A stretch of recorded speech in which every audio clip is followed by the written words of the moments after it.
here. I mean, it was really disgusting. By the time they got a plumber over here. So, yeah. So we can do without disasters like that. Okay, folks, let's get started. Woo! Everybody woke up. How's everybody doing? Exam studying is coming along, right? Okay, I will announce on Friday a time for a review session. It will be this weekend, obviously. And I will announce a time. It will likely be in ALS 4001, but I'll announce all that then. I haven't got the room set up yet, but we'll do so. Okay?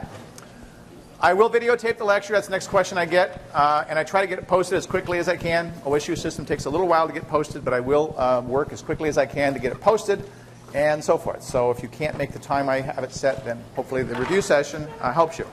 I also recognize I've got a fairly busy schedule right now.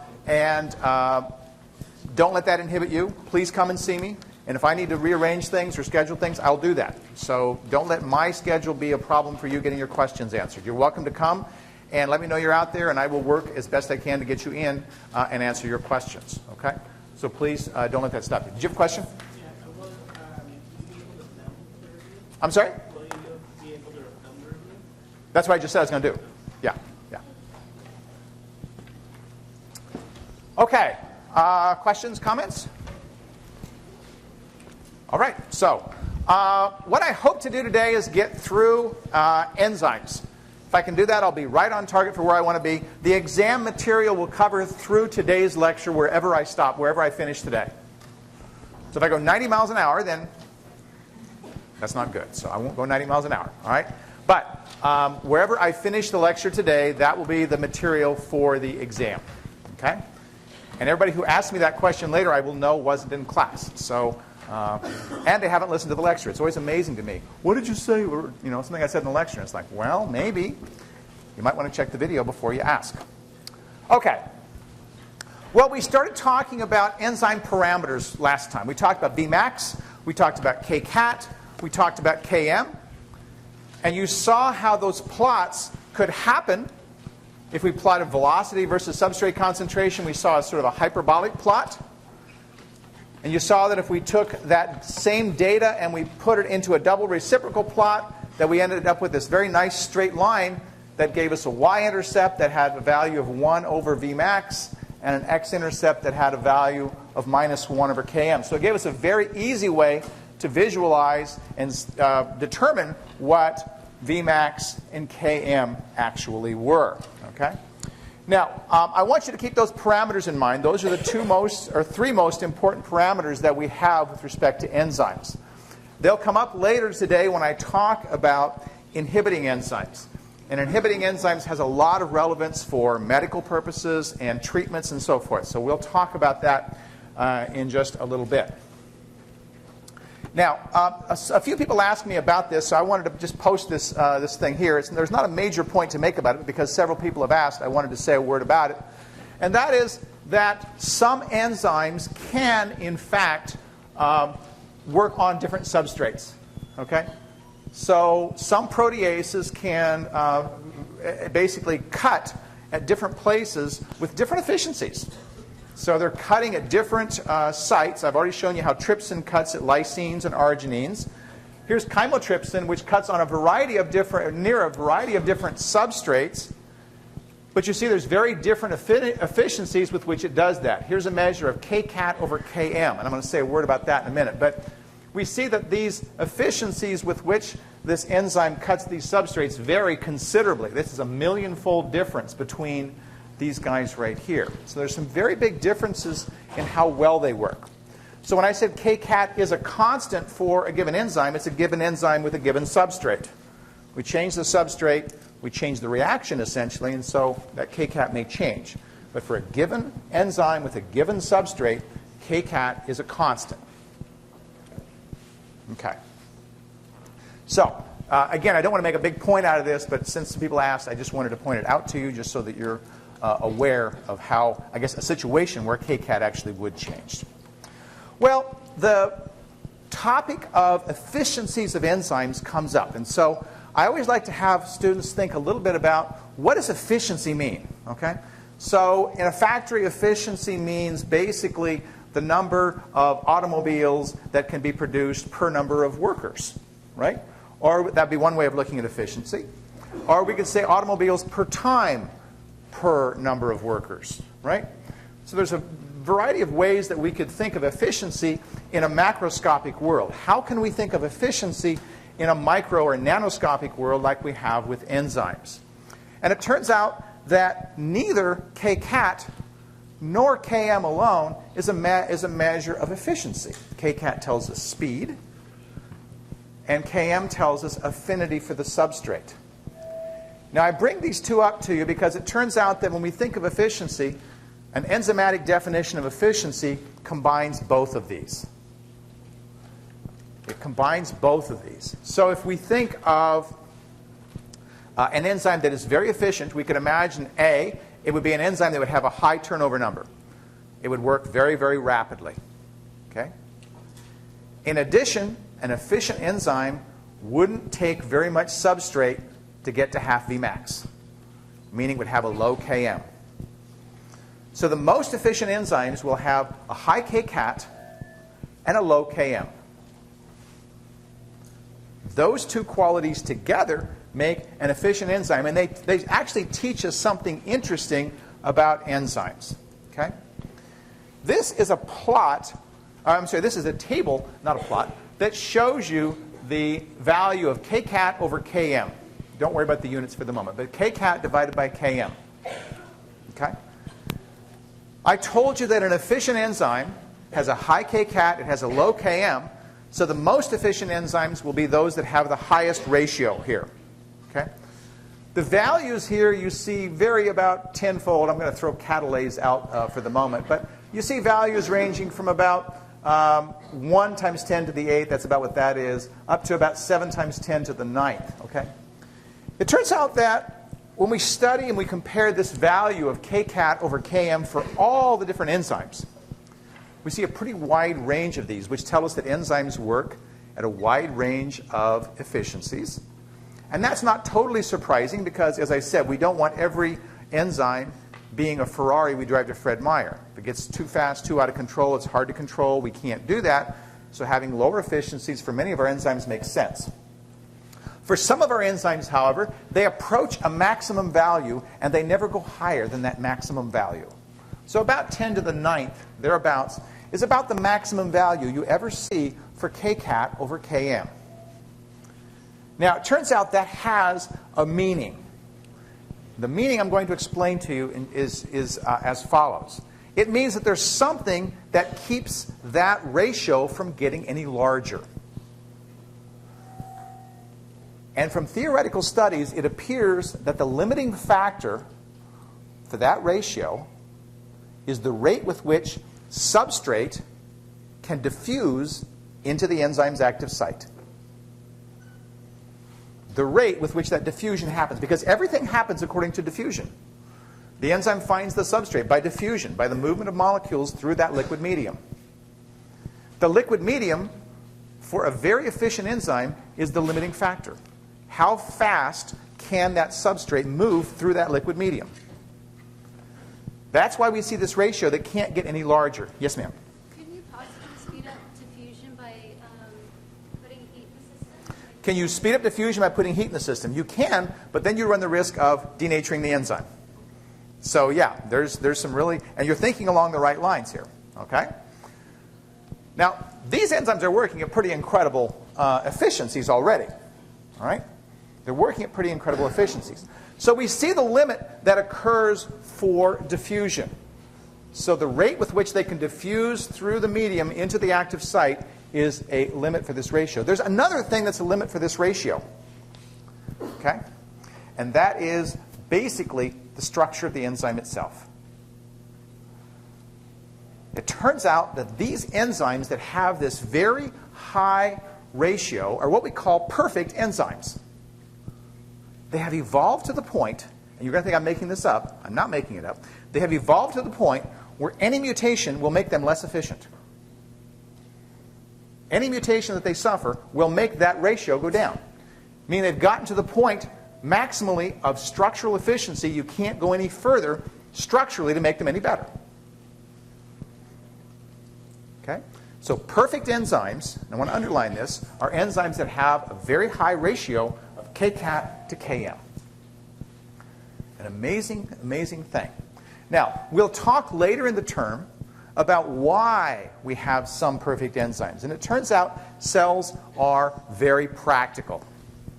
There's different reasons why they do, but one of the reasons I'll tell you right here is that sometimes enzymes have, cells have an enzyme that is perfect because it's got an unstable intermediate. The faster the reaction goes, the less likely the stable intermediate gets a chance to accumulate. So perfection actually helps the enzyme to produce only what it wants and not undesired byproducts. Okay? Make sense?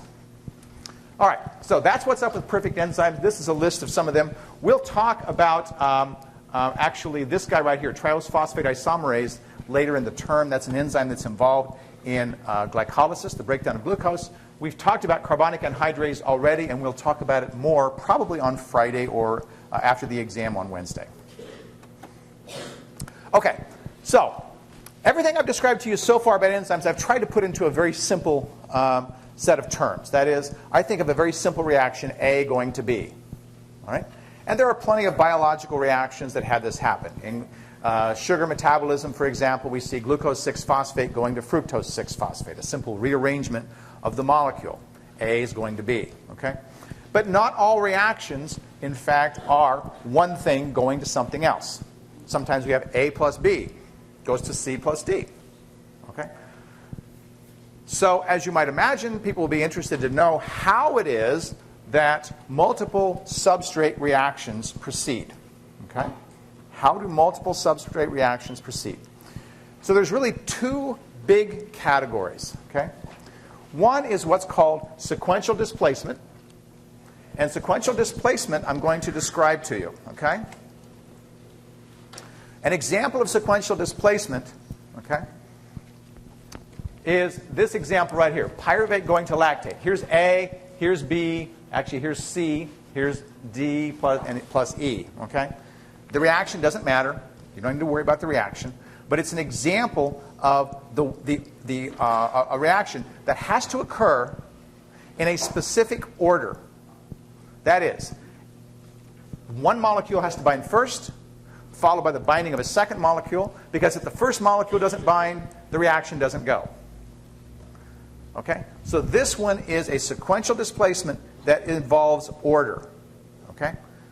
So there has to be an order. Now this schematic is confusing. I'm just showing it to you only for one purpose, and that's to show you that in this enzyme, the first thing it has to bind is NADH. If NADH doesn't bind, the rest of this doesn't happen. Now based on what I've told you about enzymes, I would like for you to think about why sequential displacement is an important consideration for this particular enzyme. Why is the order important? What about enzymes that we've talked about tells us that the order is going to matter? It's going to change the shape. So the binding of the first one changes the shape of the enzyme so that the second one now has a binding site that didn't exist before. Or it didn't exist very well before. So if NADH doesn't bind, the enzyme doesn't change its shape so that it now has a binding site for pyruvate. Okay? Very good answer. So the order is essential. If pyruvate comes around and bumps into the enzyme, there's no binding site for it. It can't do anything.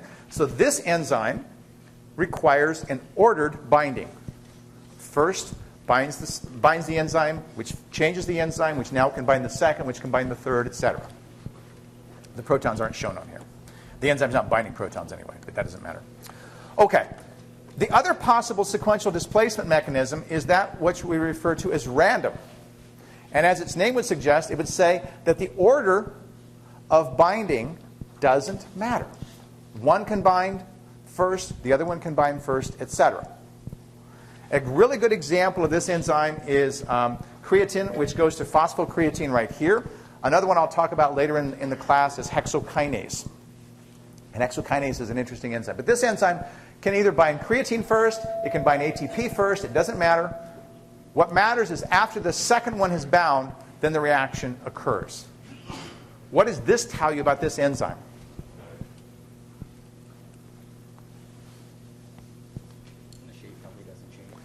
So the shape of the binding sites are pretty much set. It's not really changing much on binding one versus the other.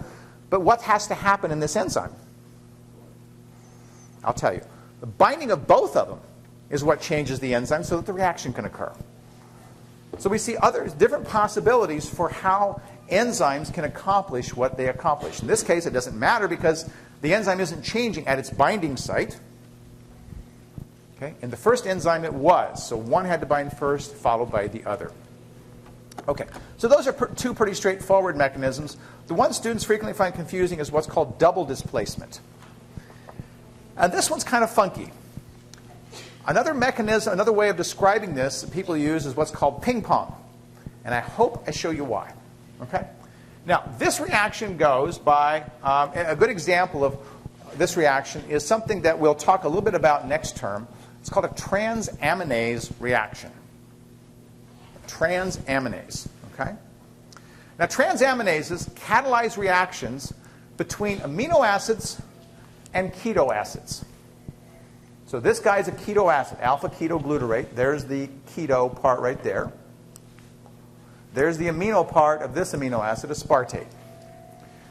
Transaminases in the overall reaction are catalyzing the following. Basically, the swapping of this oxygen and this amine group. So we see over here that the oxygen, which was on the other molecule, is now on the 4-carbon molecule. And the nitrogen that was on the 4-carbon molecule is now on the 5-carbon molecule. This reaction is very important for synthesizing amino acids because nitrogen can be moved. Let's say I have an awful lot of aspartic acid sitting in my cell, but I have virtually no glutamate. I can take an intermediate in the cell from the citric acid cycle that we'll talk about later and convert that intermediate into glutamate. So this enables me to make an amino acid that I wouldn't otherwise have. Okay? So don't get too hung up on the significance of that. But that does allow us to synthesize amino acids. What I want to tell you about is the mechanism by which this enzyme does it. This enzyme exists in two states. Okay? So we can think of the enzyme. I'm going to call this enzyme E and E star. Okay? Or maybe I'll keep it even simpler than that. I'll call this enzyme E0, as in O, and En, as in nitrogen. Okay? This reaction would start as follows. The enzyme that I'm calling E0 has on it an oxygen. That's the E0 state. So it has an oxygen it can do something with. That E0 enzyme bumps into aspartate, and it swaps the nitrogen that's on the aspartate for the oxygen that it has. So it's giving the oxygen that it has to the aspartate, and it grabs the nitrogen from the aspartate. That converts the enzyme into a form that I'll call En, because now it has a nitrogen. So E0 has become En. In the second step of the reaction, En bumps into this alpha-ketoglutarate, and guess what it does? It now gives the nitrogen that it's carrying to the alpha-ketoglutarate, and it takes the oxygen away to become E0 again. So for a full cycle of reaction, the enzyme is going from E0 to En and back to E0. That's the ping pong. E0 to En and back to E0. It's constantly doing that. And it's doing it by grabbing this one, holding onto it, transferring it here, grabbing this one, and coming right back and doing this.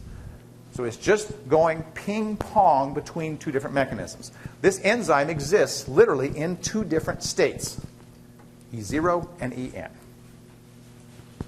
Does that make sense? I'm sure I have questions with that one. Yeah, Shannon? So if you look at the products and the reactants, Yep. the N and the keto part aren't really changed. I can't see what is happening. Okay, so basically, so this is a 4-carbon molecule. This is a 5-carbon molecule. So the 4-carbon molecule to start has the amine, and the 5-carbon has an oxygen. After the reaction, the 4-carbon has the oxygen, and the 5-carbon has the amine. So what the enzyme has facilitated is by acting as an intermediate, it grabs the amine, replaces it with an oxygen, and then comes over here and gives this amine to this guy and takes its oxygen away. Good question. That's a very common question. Question? After the enzyme becomes EN, Yes. always go and swap with the Once the enzyme is EN, the only thing it can do is it can swap that N for an oxygen. That's the only thing the enzyme can do. So an EN can only swap with an oxygen, and an EO can only swap with a nitrogen. So does that like stop it? I'm sorry? Would there be a situation where you would want to stop that so it didn't? Her question was, is there a situation where you want to stop it because it shouldn't? The answer is basically not, because it's facilitating the movement of nitrogen between things. So this reaction can go backwards as well. What will drive it is the concentration. So when this is present in high concentration and this is present in low concentration, the reaction is going to basically move to the right. Make sense? And if this guy is in higher concentration and this is in low concentration, then it's going to go back to the left. Okay? Other questions? Yes? In terms of Kcat and Kn, Yeah. maybe since they're different substrates, they're different, but how close would they be? So this is basically, it's a good question. Your question is, would it have more, would it have a different Kcat going this way than it would going this way, right? Would it have a different rate going to the left than it would going to the right? It would, but the Kcat turns out to be the ratio of those two. So that would be constant. So it wouldn't have a Kcat for each one, it would have a rate for each one. That's getting a little deeper than I want to get here. But you see how the rate would change. Okay.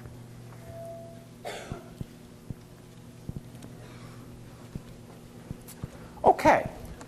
So that's what's happening with double displacement. And the next thing I want to introduce is a topic that I'll talk about a lot very soon. Okay, so I just want to introduce it to you so that you're familiar with it. And it is a term called allosteric. Allosterism, I'm going to define for you, and then hopefully impress upon you its significance.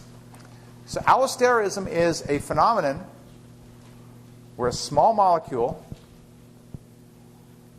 binds to an enzyme and changes the enzyme's activity. Allosterism is a phenomenon where a small molecule binds to an enzyme and changes the enzyme's activity. That change can be positive, making it more active. That change can be negative, making it less active. Okay? Now, why is that important? Well, it turns out, as I said earlier, cells have to control enzymes. If they don't control enzymes, then every possible reaction is going on at every possible time. The cell burns up all of its energy, and it has nothing to do, and it dies. So control of enzymes is absolutely essential for cells. Cells control enzymes, and we'll spend a lot of time talking later about how they accomplish that. But one of the ways in which they control enzymes is by allosterism. Okay?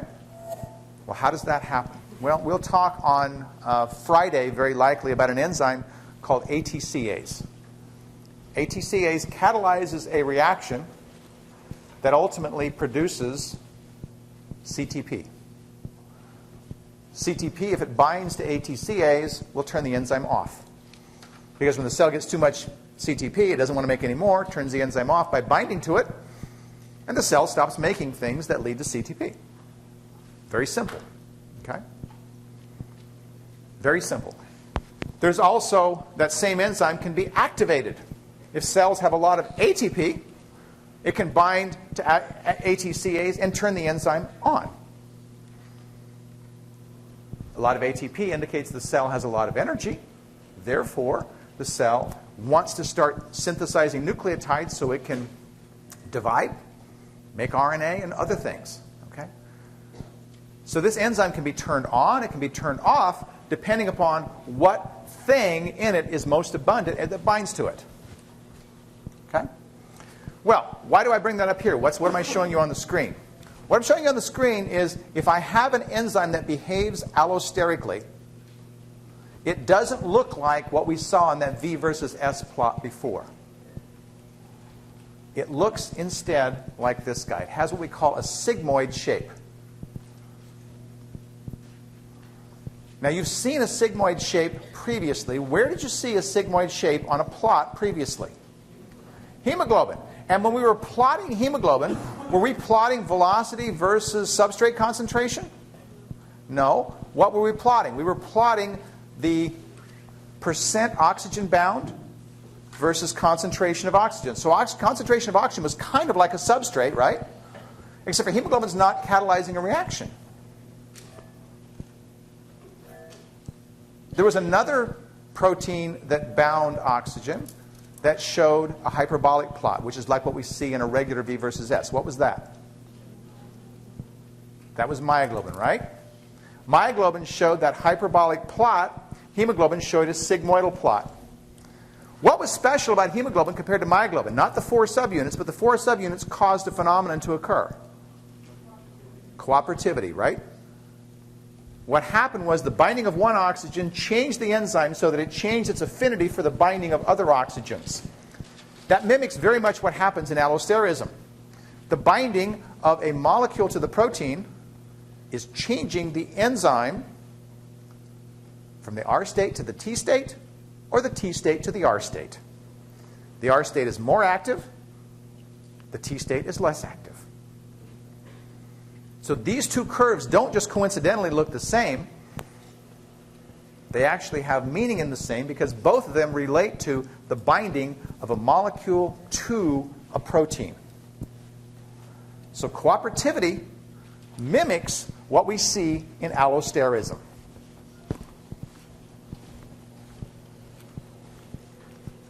Okay. Everybody got that? Getting kind of deep in stuff here today. Enzymes are conceptually kind of difficult. I'm trying to put them in, hopefully, realizable terms for you. Any questions about that before I start talking about inhibition? Okay. All right. So, enzyme inhibition, as I said, has a lot of medical and health considerations. All right. Being able to inhibit an enzyme is very valuable. If we look at the development of drugs, drugs are largely designed, not always, but largely designed to inhibit enzymes. If I can inhibit an enzyme, I can control things. I'll talk later about penicillin. Penicillin inhibits an enzyme that the bacterium needs to make cell walls. The bacterium can't make cell walls. When it divides, it dies because it has no cell wall. Okay? So it's a very, very powerful thing. So we design drugs largely to inhibit enzymes. So it's important that we understand something about enzymatic inhibition. So I'm going to talk here about two primary ways of reversibly inhibiting enzymes. The things I'm going to talk about first are reversible. Now, but what's a reversible reaction versus an irreversible reaction? The reversible reactions involve the substrate being bound by a molecule but not becoming attached to it. No covalent bond is formed. Okay? So just like a regular substrate would bind, doesn't do anything to it, it gets released, that binding is reversible. So the inhibitors that I'll be talking about first are reversible inhibitors. They can bind and they can come off. Everybody with me? Okay. So the first of these are what are called competitive inhibitors. Okay? Competitive inhibitors are probably the easiest ones to understand. An enzyme has a specific shape. And that specific shape has a subsection of it that has a specific binding place for the substrate. It resembles the substrate. The substrate has a place to bind, the enzyme catalyzes its reaction, and everybody's happy. Okay? Designing an inhibitor of that enzyme is relatively straightforward. If I design an inhibitor that looks like the substrate and can bind in the active site, then whenever that enzyme has the inhibitor bound to it, the enzyme won't work. Okay? That's shown here. The inhibitor is a different molecule, but it has a shape that's been designed very much like the normal substrate of the enzyme. Okay? And as I said, during the time when the enzyme is bound with the inhibitor, the enzyme isn't working. The inhibitor can come off, yes, but it can always then go to another enzyme if it chooses. Okay? All right. I'm not going to describe uncompetitive. Uncompetitive is very difficult to understand. We're going to skip uncompetitive. So I'll save you something there. I want to contrast the competitive inhibition, however, with a different mechanism called non-competitive inhibition. And this sort of dumb schematic that they have on the screen works like this. Okay? A non-competitive inhibitor doesn't resemble the substrate.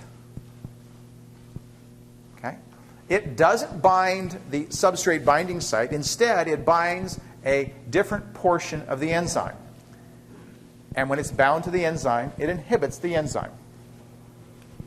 Stops the reaction from occurring. How do you suppose that a non-competitive inhibitor would work? Competitive is pretty easy. It blocks the active site. The active site can't react. In this case, it's not blocking the active site. How does it stop the enzyme from functioning?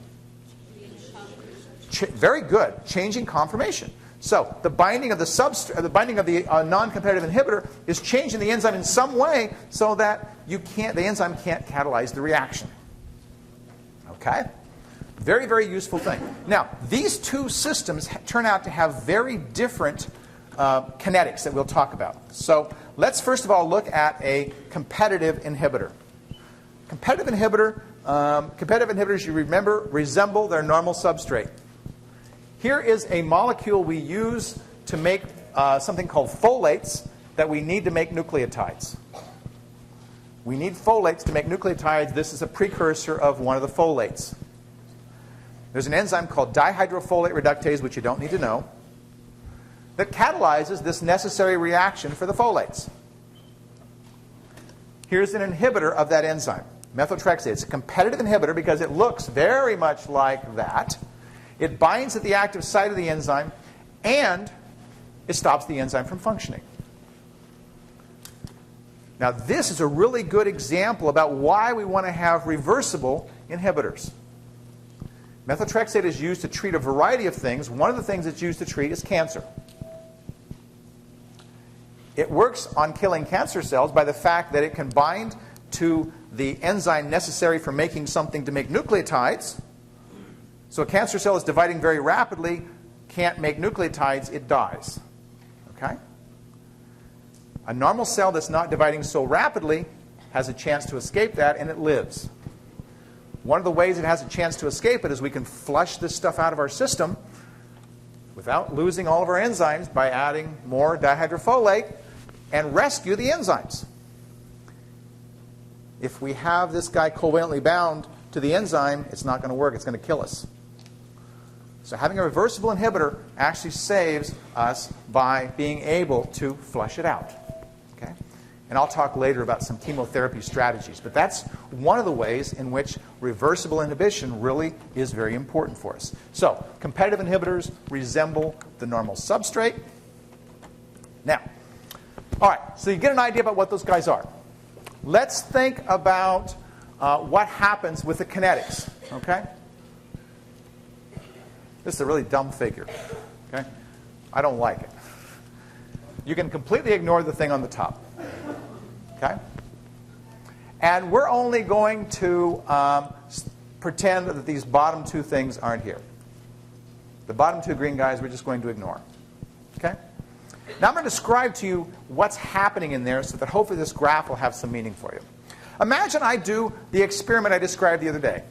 I take, and I'm interested in studying, the V versus S for an enzyme. I keep getting your foot, don't I?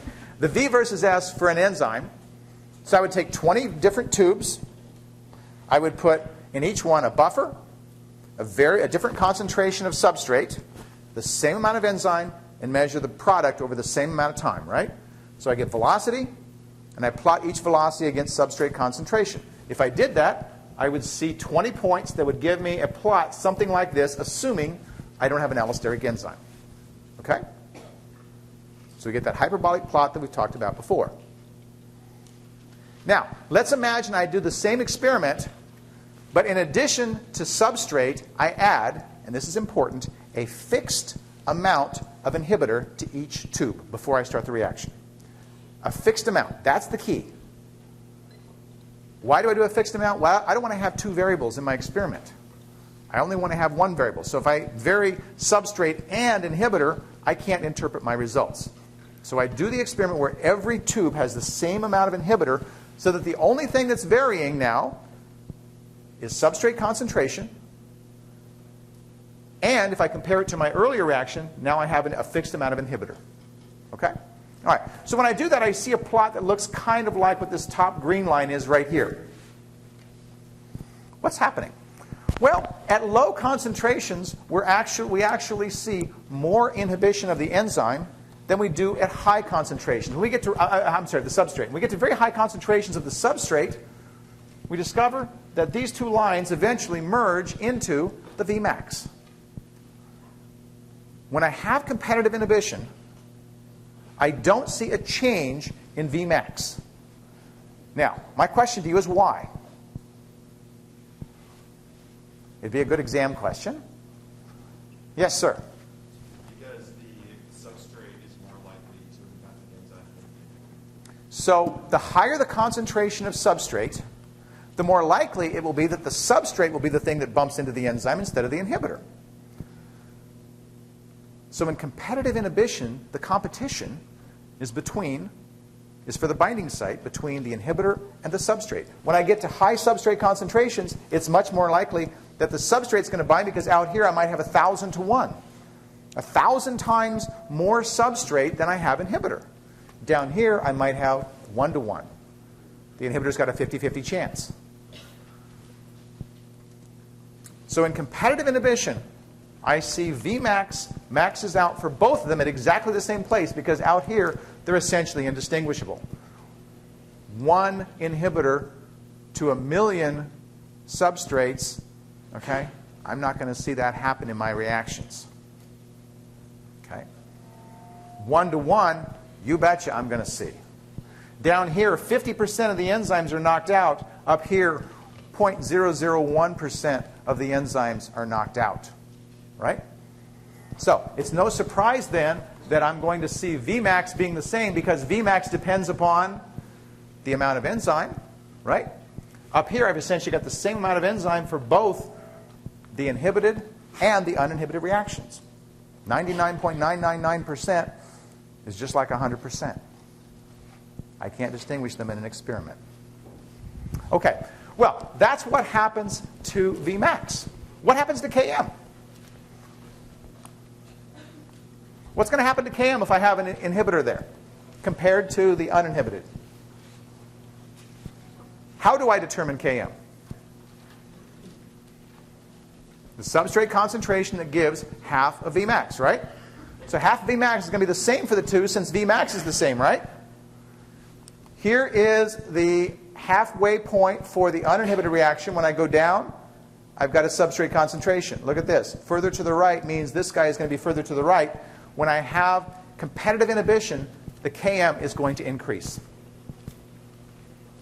The Km is going to increase because it takes more substrate to get to half Vmax. Some of the enzyme is inhibited down here. Only when I get way up here do I see virtually no enzyme inhibited. Some of the enzyme is still inhibited down here. So it takes more substrate to get to half Vmax. The Km for competitive inhibition increases. Okay. If we look at the Lineweaver-Burke plot for this, it turns out to look like this. Here is the uninhibited reaction. No inhibitor. That's what we saw before. When we have inhibitor, look what happens. We see that the two lines cross at the same point. What was that point? No, that point was 1 over Vmax, right? But if Vmax is the same, 1 over Vmax is going to be the same, right? Okay. This point moves. What was this point? Minus 1 over Km. Since Km changed, minus 1 over Km is going to change. And when I increase Km, minus 1 over Km is going to get closer to 0. That's what I see right there. Okay? So that's what the difference is for competitive inhibition on a Lineweaver-Burke plot compared to a normal plot. Questions about that? Surely there are questions about that. I know I'm not that clear. Or maybe that you're that overwhelmed. Is that it? You're overwhelmed? Okay. Should I stop for a second while you digest all that? Do a little song and dance up here. I'm not going to tell a joke, but if you're really good, I'll sing a song in just a little bit. I've got a song to teach you enzymes. No questions? Seriously? Do the song? Is that what you said? Well, I got to finish the other inhibition before I talk about the song. Before I do the song, we will do the song. Okay. I promise I'll stop with the other type of inhibition. I'm not going to go all the way through everything else. So that'll give you a little bit of a break. All right. Let's think about is this uncompetitive? What did I do? I think I clicked uncompetitive. I meant non-competitive, yeah. Let's think about non-competitive inhibition. Okay? Now, non-competitive inhibition, what you saw was fundamentally different. It was fundamentally different in the sense that the inhibitor did not look like the substrate, which means that the inhibitor is not competing with the substrate to get to the active site. It's not competing with it. The concentration of the substrate has no effect on the inhibitor whatsoever. That's not what we saw in competitive inhibition, because increasing substrate outcompeted the inhibitor. That doesn't happen in non-competitive inhibition. Let's imagine that I do the reaction as before, okay, the reactions as before. I plot my data, I get my hyperbolic plot. I see there's my Vmax. When I do the same thing with a non-competitive inhibitor, I see that Vmax changes. The reason it changes is for the reason I just stated to you. Because the substrate is not, okay, the substrate is not competing with the non-competitive inhibitor. Well, why does it change? Well, let's think about this. Imagine, if you will, that this was a reaction up here where I had 1,000,000 molecules of enzyme. I start with 1,000,000 molecules of enzyme, and I did this reaction with varying substrate concentrations. Okay? Every reaction had 1,000,000 molecules of enzyme. Okay? I used the same 1,000,000 molecules of enzyme down here, but instead I added 500,000 molecules of inhibitor. Okay? Since they're not competing, every single reaction is going to have 500,000 enzymes inhibited. It doesn't matter if it's at high substrate concentration. It doesn't matter if it's at low substrate concentration. What I have done is I have effectively reduced the amount of enzyme that's active. If I reduce the amount of enzyme, what happens to Vmax? It changes, right? Vmax depends on the amount of enzyme. So if I reduce the amount of enzyme that's active, I therefore reduce the Vmax. In this case, I reduced it by 50%. Everybody understand that? Say it again. Okay. So, got a fixed amount of enzymes. Let's say 1,000,000. I've got 1,000,000 enzymes down here, but in addition, I've got 500,000 molecules of inhibitor. Those 500,000 molecules of inhibitor are going to bind to 500,000 enzymes and stop them from acting, whether it's present, whether the substrate concentration is low or whether the substrate concentration is high. In both cases, I've got 50% of the enzyme that I had up here. So at every point along here, this is going to be 50% of what the value was all along. It's not drawn very well, but that's basically what it's trying to show you. That means it's going to be true at Vmax as well. 50% Vmax, because I've got 50%. I've only got half as much enzyme as I had before. And since enzyme, the amount of enzyme determines Vmax, I'm going to lower it. Now, the last statistic about these inhibitors that I'm going to tell you is one I'm just going to tell you.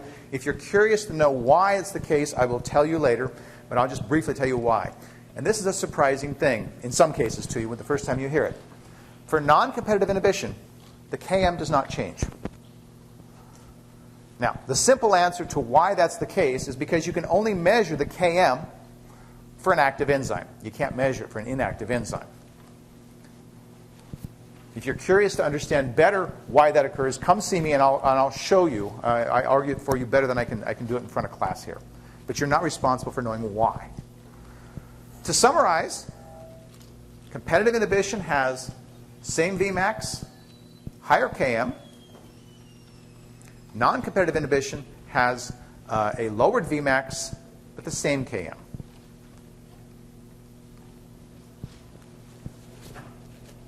Okay. Now, if we look at that in a Lineweaver-Burke plot, we see this. Notice that they both align at the same Km point. They have the same Km. Minus 1 over Km is going to be the same for the two. But notice that the inhibitor line is higher than the non-inhibitor line. Is that inconsistent with what I just told you? No. Because remember, we're talking about reciprocals. If Vmax is lower, 1 over the Vmax is going to be higher. That's why that looks like that. Yes, Shannon? Wasn't the VM raised by half? If it is not drawn to scale? Or? Yeah, this is just an approximation, so it's not drawn to scale. Yeah. Okay, I promised you a song. Let's do a song. This one, I think, will actually teach you something about enzymes. At least I hope it will. And this one, we'd have to have a little theatrics. Okay? So there's a key line in this one. You may not know the tune, so I'll probably do the tune. If you know the tune, it's to the tune of an old song called Downtown. When we get to the word enzyme, I want everybody to stand up and go enzyme at that point. Okay? All right. Join me in this one.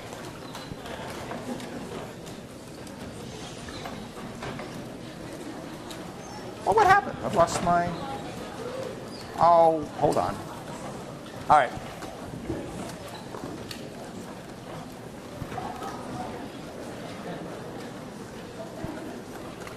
Okay, here we go. Reactions alone could starve your cells to the bone. Thank God we all produce enzymes. Units arranged to make the chemicals change because you always use enzymes. Sometimes mechanisms act like they are at the races. Witness the Kcat of the carbonic anhydrases. How do they work? Inside of the active site, it just grabs onto a substrate and squeezes it tight in an enzyme. Catalysis in an enzyme. V versus S in an enzyme. All of this working for you. Enzyme, enzyme. Energy peaks are what an enzyme defeats in its catalysis. Enzymes. Transition state is what an enzyme does great, and you should all know this. Enzymes. Catalytic action won't run wild, don't get hysteric. Cells can throttle pathways with an enzyme allosteric. You know it's true. So when an effector fits, it will just rearrange all the subunits inside an enzyme. Flipping from R to T, enzyme. Slow catalytically, enzyme. No change in delta G. Enzyme, enzyme. I catch my breath. You should relax when seeking out the Vmax, though there are many steps. Enzymes, Lineweaver-Burke can save a scientist work with just 2 intercepts. Enzymes, plotting all the data from kinetic exploration lets you match a line into a best-fitting equation. Here's what you do. Both axes are inverted, then you can determine Vmax and establish Km for your enzymes. Sterically holding tight, enzymes. Substrates positioned right, enzymes. Inside the active site, enzymes, enzymes, enzymes. Okay.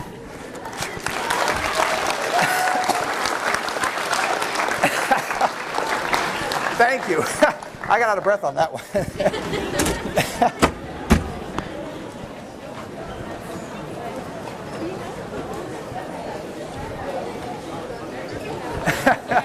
Too much of a ham. I don't care.